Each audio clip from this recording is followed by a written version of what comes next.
hey, listen, since we've got time here, let's break it down here's something that I got to say about the Leafs. We were talking off camera, right? So, Rupper, you being a part of a Stanley Cup winner, Game 7 hero, New Jersey Devils, you know the depth pieces. We talk about this all the time. The Leafs this year have more jam. They brought in more veterans that can help these young players along. It's going a long way. Another thing that I want to say, they've improved defensively. They've improved in the face-off circle. And also something that people aren't talking about is you hear them talk about skill development practices. You know what? They realize that their team is loaded on skill, but you don't only want top-end skill.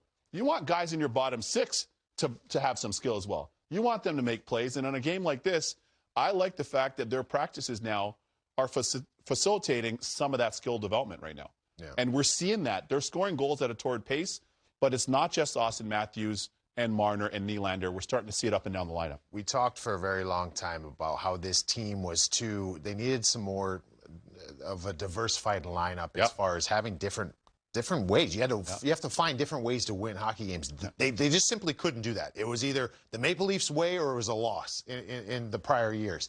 And it's when you change the roster and bring some pieces in and add some grit, add some veteran leadership, that's all good. But you got to empower those guys in order to be in a position to make a difference. And Sheldon Keefe and company have done that. We know this right from the get-go. That you're talking about the hottest power play in the National Hockey League at the beginning of the year, where it was John Tavares was not on the first unit. Willie Nylander was not on the first unit. Know who was? Jumbo, Wayne Simmons. These guys, empower them. But let them know they have equity in this. They've got a voice. They've been around for a long time.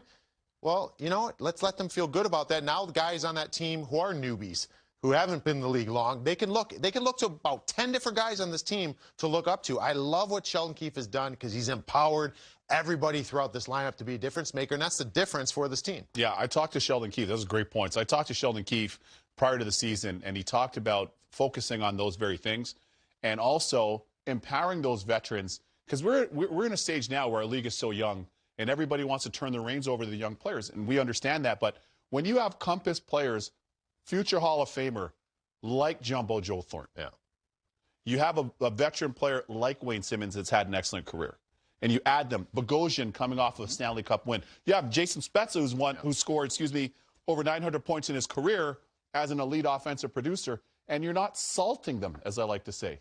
You're not salting them and marginalizing them and saying, you're a healthy scratch. We don't really know if we need you. Because imagine how that discredits them and who they are and what they've done in the game. And to your point, Rupper, for these young players to go on Hockey DB, Jumbo has that many points, and he can still contribute. Wayne Simmer was an All-Star Game MVP, and he can still play. To me, it adds different dimensions. I like your point. Diversify. And as Seltz would say, easy, Rupper. But I understand what you mean. Yes, some more dimensions to the group. They're different, but you can't just add pieces and be different. You can't just add toughness by adding a player and expect your team to look different, to be different. You've got to put them in those positions. I love what's going on in Toronto right now. All right, top team in the North, top team in the entire NHL right now. Time now for Stat of the Night, live insights from SAP. NHL Coaching Insights app. So the most power play goals versus the Oilers this season. You see the Leafs there with a bounty of 7. Then you've got the Jets, the Flames, the Habs, and the Senators with a couple apiece. I mean, power plays are so important. We know that all the time here. But Lots, what have you seen? What is it specifically that Toronto's able to do against Edmonton's PK?